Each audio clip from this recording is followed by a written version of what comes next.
में भगवान जगन्नाथ के एक भक्त हुए, उनका नाम था सालबेग। सालबेग की यदि आप कथा सुनेंगे तो आप सोचेंगे कि इनके साथ तो इतना अनीत हुआ, फिर भी ये भगवान के भक्त रहे। सालबेग की जो माता जी थी वो एक ब्राह्मण कन्या थी, परम सुंदरी, बहुत सुंदर थी। और उनको एक मुगल के सिपाही ने उनका हरण कर लिया और हरण करके एकांत में ले जा करके जबरदस्ती उनसे विवाह करके उनका गर्भाधान कर दिया। और वो ब्राह्मण कन्या बेचारी बड़ी बड़ी बड़ी चिंता में, बड़ी पीड़ा में ठाकुर जी से विनती करती है, मैंने ऐसा कौन सा पाप या अपराध किया जिसका ठाकुर जी आपने ये फल मुझको दिया। अपने प्राणों को त्यागने के लिए समुद्र में डूबने के लिए जा रही थी वो कन्या, गर्भ में कुछ दिनों का बालक भी है, लेकिन तभी मन में विचार करती है, मैंने जन्म लिया, बड़ी हुई, एक व्यक्ति ने अपहरण कर लिया, गर्भ में बालक विराजमान हो गया, क्या इसी के लिए मेरा जन्म हुआ था? मेरे जन्म का और कोई कारण नहीं था। तब उसके मन में आया, प्राण त्यागना तो मैं चाहती हूं, पर मैं थोड़ा प्रतीक्षा करूं और प्रतीक्षा करके ये जो बालक जन्म लेगा इसका जीवन और देख लूं, क्या पता शायद इसको जन्म देने के लिए ही मेरे साथ में जो कुछ भी हुआ। और उसने अपने प्राणों का त्याग नहीं किया, शुद्ध आचरण के साथ 9 महीना तक उस बालक को गर्भ में रखा और 9 महीना बाद जब उस बालक का जन्म हुआ तो उसका नाम रखा सालबेग।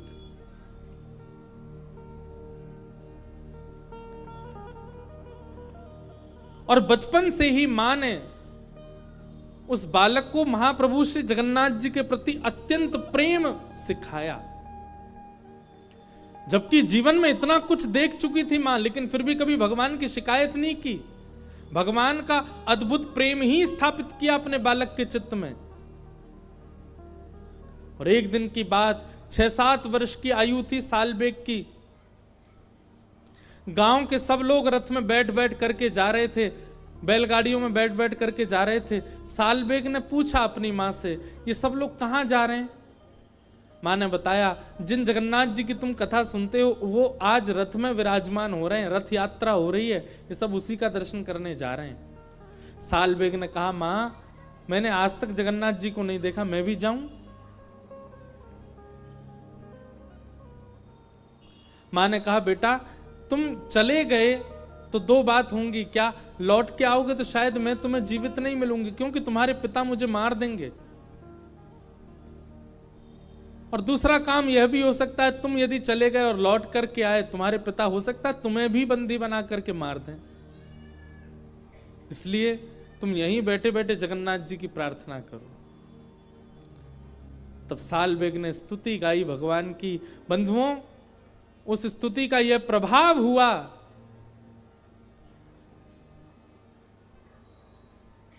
अब है तो ये उड़िया भाषा की स्तुति, पता नहीं क्यों आज मेरे मन में ये भाव आ गया। मैं अधिकतर ये कथा या तो जगन्नाथ जी का कोई प्रसंग हो या उड़ीसा में हो तो ही सुनाता हूं, पर ये उत्तर प्रदेश बिसौली में याद क्यों आया ये नहीं पता। सालबेग स्तुति गाता है अपनी छत पर खड़े होकर के। जगन्नाथ जी कोसों दूर रथ यात्रा कर रहे हैं। अहे नीला शैल प्रबल मतावरण, प्रबल मतावरण, मुआरत नलनी बनकु कर दनन, अहे नील शैल। सालबेग स्तुति गाता है, ओ नीलाचल पर्वत पर रहने वाले महाप्रभु जगन्नाथ, आप गज के समान हो, हाथी के समान हो। हाथी का स्वभाव होता है वो तालाब में प्रकट हुए कमल को सूंड से पकड़ करके और अपने अपने पैरों से रौंद देता है। हे नाथ, मेरे चित्त रूपी तालाब में जितने आर्त रूपी कमल प्रकट हुए हैं, आप भी उन सबको पकड़ करके रौंद दीजिए ना।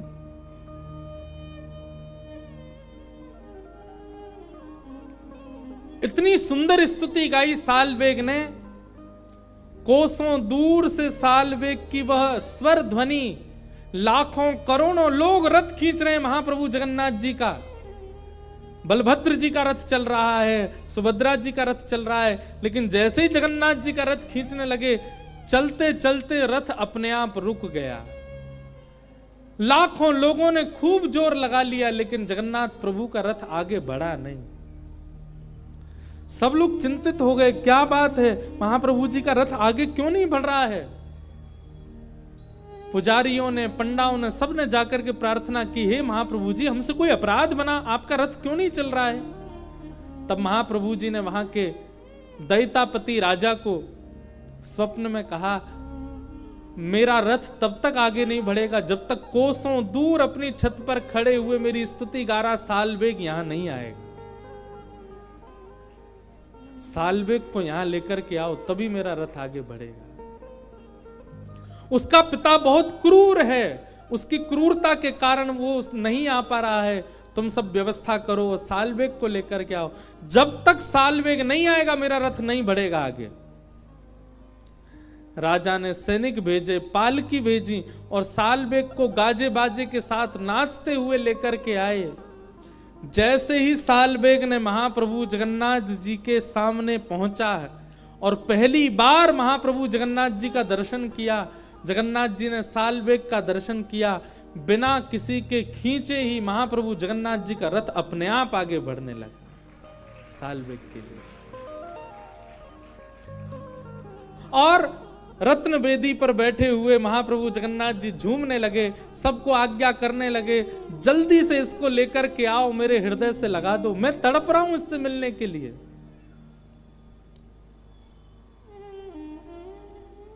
सालवेग छोटा सा बालक पहली बार आज जब महाप्रभु जगन्नाथ जी का दर्शन करते हैं, दर्शन करते करते नेत्रों से अश्रुपात होने लगे। पंडा पुजारियों ने कहा, तुम ही एकमात्र सालवेग इतने अधिकारी हो, पंडा पुजारियों के अलावा कोई रथ पर नहीं चढ़ सकता, लेकिन महाप्रभु जी ने तुमको बुलाया है, जल्दी दंडवत प्रणाम करो। सालवेग ने जैसे ही दंडवत किया, बहुत देर हो गई, सालवेग उठे नहीं। जब पुजारियों ने सालवेग बालक को उठाया, अपने प्राण त्याग चुके थे। महाप्रभु जगन्नाथ जी को प्रणाम करते करते प्राण त्याग दिए सालवेग। उस दिन जगन्नाथपुरी में रथ यात्रा में ऐसा कोई नहीं था जिसके नेत्रों में आंसू नहीं थे।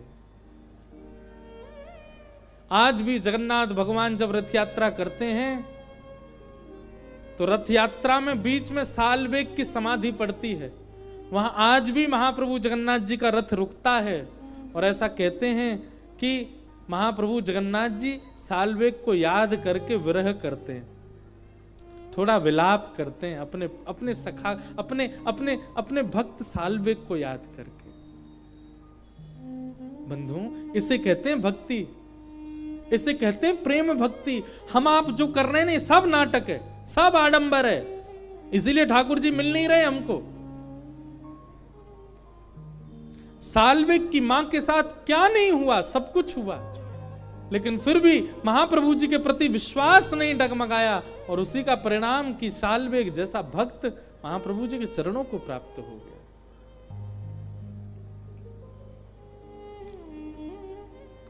परिस्थितियां परीक्षा है, उन परिस्थितियों में कभी डगमगाओ मत। ठाकुर जी का सदा स्मरण करो, ठाकुर जी का सदा भाव रखो, चाहे जो हो जाए जीवन में, पर आपकी भक्ति कभी विचलित ना हो।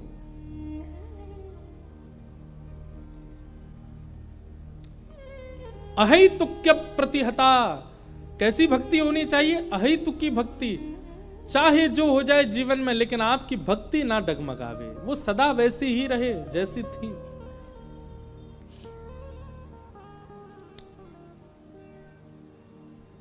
अहितु की भक्ति कि धर्म स्वनिष्ठितः पुंसा विश्वक्सेन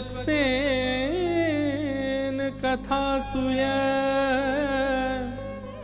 नोत्पादयेदधिरतिं श्रम एव हि केवलम्। धर्मस्वनिष्ठितः पुंसाम विश्वक्सेन कथासूयः। एक बहुत जानने योग्य बात है। कथा में रति होना, कथा में मन लगना, यह इस बात का प्रमाण है कि ठाकुर जी आपसे प्रसन्न हैं।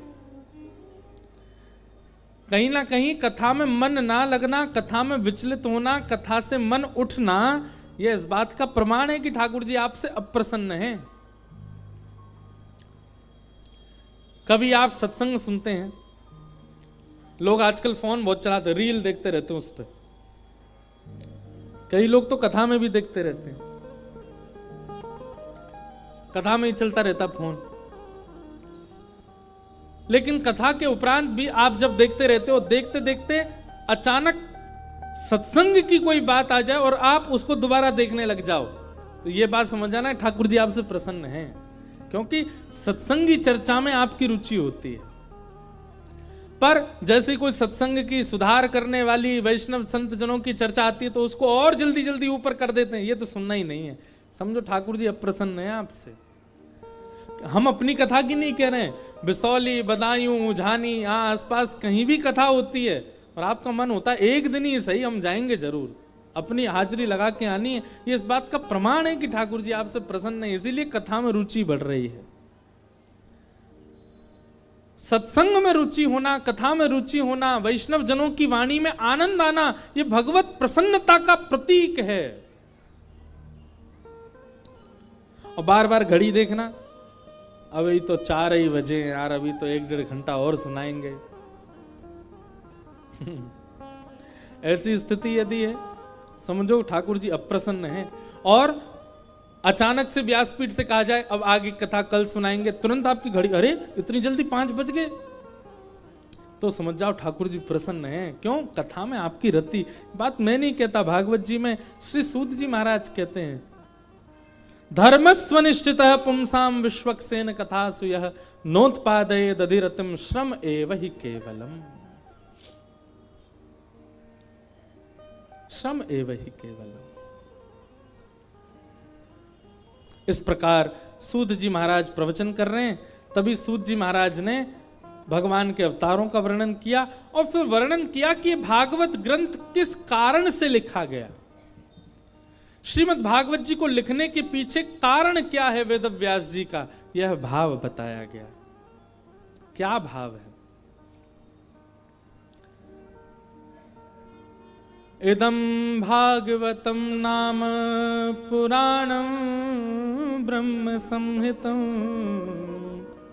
उत्तम श्लोक चरितं चकार भगवान ऋषि। बहुत सावधानी से सुनिएगा, भागवत की रचना क्यों की गई, आज हम थोड़ा इसको विस्तार से बताएं, बहुत समय से नहीं बोला है।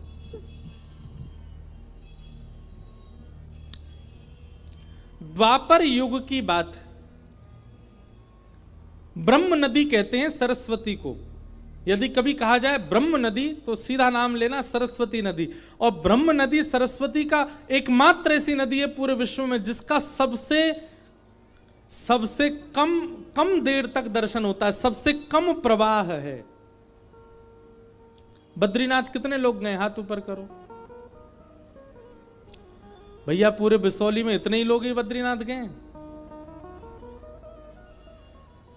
बद्रीनाथ से आगे अब की बार, अब तो कपाट बंद हो गए, पर अब जब कपाट खुले बद्रीनाथ भगवान के, इस बार प्रयास करना, जो जो लोग हाथ ऊपर नहीं किए सब जाना। हाँ लाला देख लियो, बैठ जा। इस कथा के फलस्वरूप हमारी आज्ञा मान करके अगली साल आप सब बद्रीनाथ जरूर जाना, जो जो नहीं गए। व्यक्ति को बद्रीनाथ जरूर जाना चाहिए, उसके पीछे कारण है। सुना देते हैं। ये बद्रीनाथ जो है ना, ये हिमालय पर सबसे व्यवस्थित स्थान है। केदारनाथ भगवान, अभी केदारनाथ जी जहां विराजते हैं, ये केदारनाथ भगवान का स्थान नहीं है। केदारनाथ भगवान महादेव का विराजमान होने वाला स्थान तो बद्रीनाथ ही है। वो बद्रीनाथ में ही रहते थे। सब लोग इधर देखो, सावधानी से सुनो, हम सुनाते हैं। तो एक बार की बात है, महादेव से जाकर के भगवान नारायण ने, शंख चक्र गदा पद्मधारी श्रीमन नारायण भगवान ने जाकर के कहा कि हमको हिमालय पर कोई स्थान बता दीजिए, हम वहां रहकर के भजन करना चाहते। तो महादेव तो भगवान से बहुत प्रेम करते हैं। महादेव बोले कोई तप वप नहीं करना आपको, तप करने के लिए हम बैठे हैं, तप करने के लिए इतने सारे ऋषिजन सब हैं, आप तो प्रेम से विराजो वैकुंठ में, आप तप करेंगे हमको स्वीकार नहीं। प्रेमी अगर कठिनाइयां पालन करे तो दूसरे प्रेमी से देखा नहीं जाता। महादेव ने मना किया, आप तप नहीं करेंगे, आप तो ऐसे ही बैठे रहो।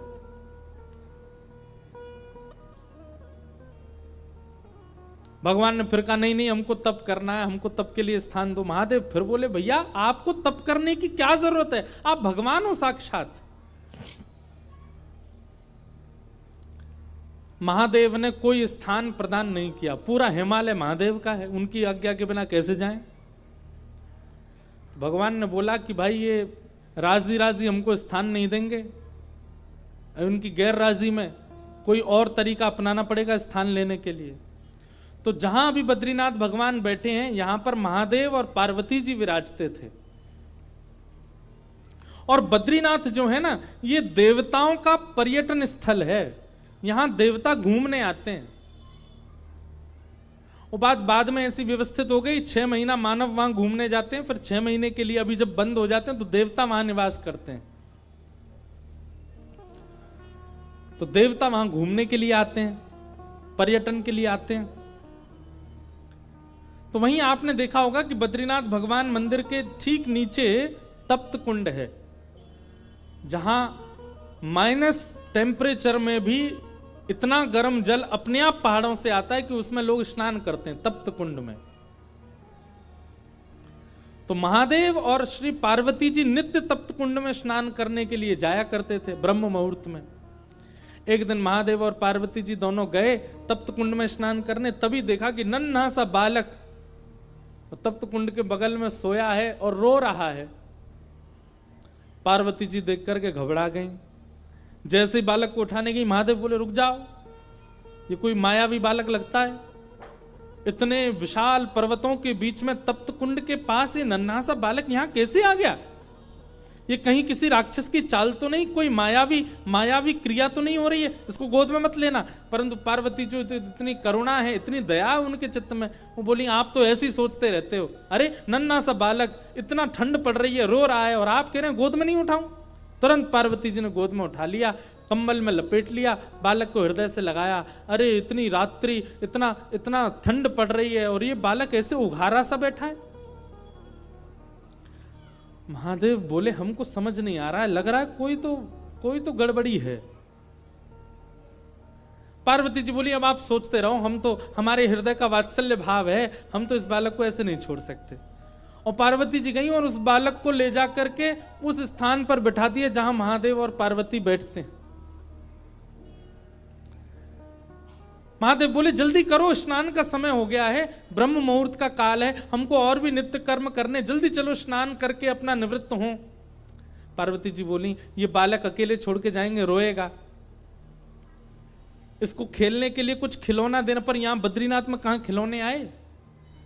तभी वहां बेर का वृक्ष है, बेर को ही संस्कृत में बदरी कहते हैं, बदरी फल। वो बेर के वृक्ष से कुछ बदरी फल तोड़ करके उस बालक के पास रख दिए और उनको गेंद समझ करके वो बालक खेलने लगा। पार्वती जी बोली अब ये बालक जब तक इन गेंद से खेल रहा, हम स्नान करे आते हैं। जैसे ही महादेव पार्वती जी के साथ गए, तप्त कुंड में स्नान आदि किया, अपना नित्य कर्म नियम करके जैसे ही लौट करके आए तो उस स्थान का द्वार, मुख्य द्वार बंद था। खूब प्रयास करने पर भी वो द्वार जब नहीं खुला, महादेव ने क्रोध में भर करके जैसे ही उस द्वार को देखा, द्वार खुल गया। वो बालक तो वहां नहीं था, वही बालक शंख चक्र गदा पद्मधारी श्रीमन नारायण के रूप में तपस्वी की अवस्था में सामने बैठ गए। महादेव ने जाकर के कहा, हमने पहले ही कहा था ये कोई मायावी बालक है, ये कोई सामान्य बालक नहीं है। लेकिन महादेव के नेत्रों में आंसू आ गए और प्रणाम करते हुए कहा, श्रीमन नारायण आपको क्या आवश्यकता है तप करने की? आप क्यों तप कर रहे हो? इतना हट क्यों कर रहे हैं आप तप के लिए? ऐसा किस चीज की प्राप्ति के लिए, किस भाव की प्राप्ति के लिए आपको तप करना है? तब भगवान नारायण जो बात कहते हैं वो ध्यान से सुनिएगा। भगवान कहते हैं, महादेव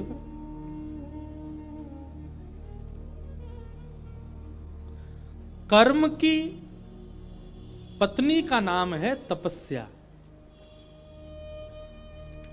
आप लोग सारे शास्त्र उठा करके देख लीजिए, कलयुग से पहले जितने भी युग हैं उन युगों में चाहे दैत्य हो, चाहे ऋषि हो, चाहे महापुरुष हो, चाहे मानव हो, तप सबने किया। रावण भी तपस्या करने गया था, हिरण्यकश्यप भी तपस्या करने गया था, हिरण्याक्ष भी तप करने गया था, कंस भी तपस्या करने गया था। इसका मतलब क्या है?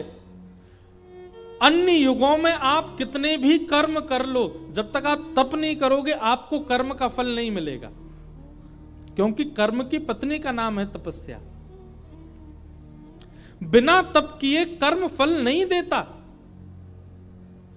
और कलयुग में लोगों पर इतना समय नहीं है कि वो तपस्या करें, वो तप कर पावे। इसलिए श्रीमन नारायण भगवान कहते हैं, कलिकाल में जन्म लेने वाले हर मानव के नाम का संकल्प लेकर के मैं ही तपस्या में बैठा हूं, मैं तपस्या कर रहा हूं। मेरा, आपका, हम सब का नाम लेकर के श्री बद्रीनाथ भगवान ही तपस्या में बैठे।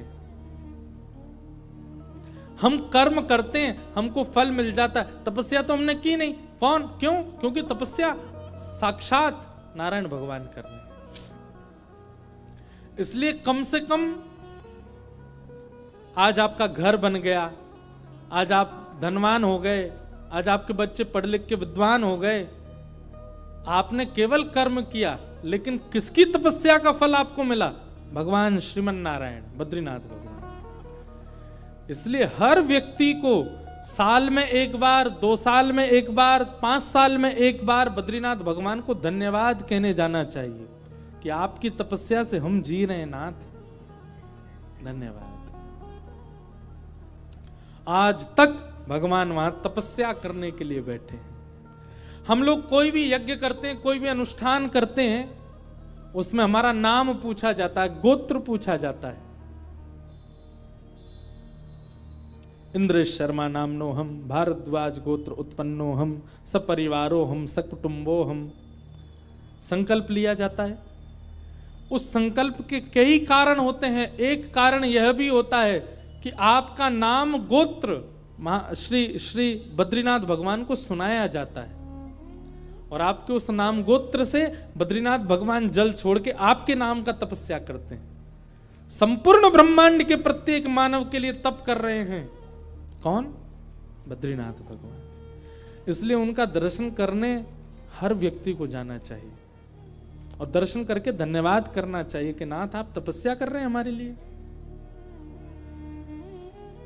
जो आज तक बद्रीनाथ नहीं गए, यहां पर बैठे, या जो लोग लाइव देख रहे हैं, वो भी अगले वर्ष निश्चित बद्रीनाथ भगवान का दर्शन करने जाइएगा, प्रणाम करके आइएगा।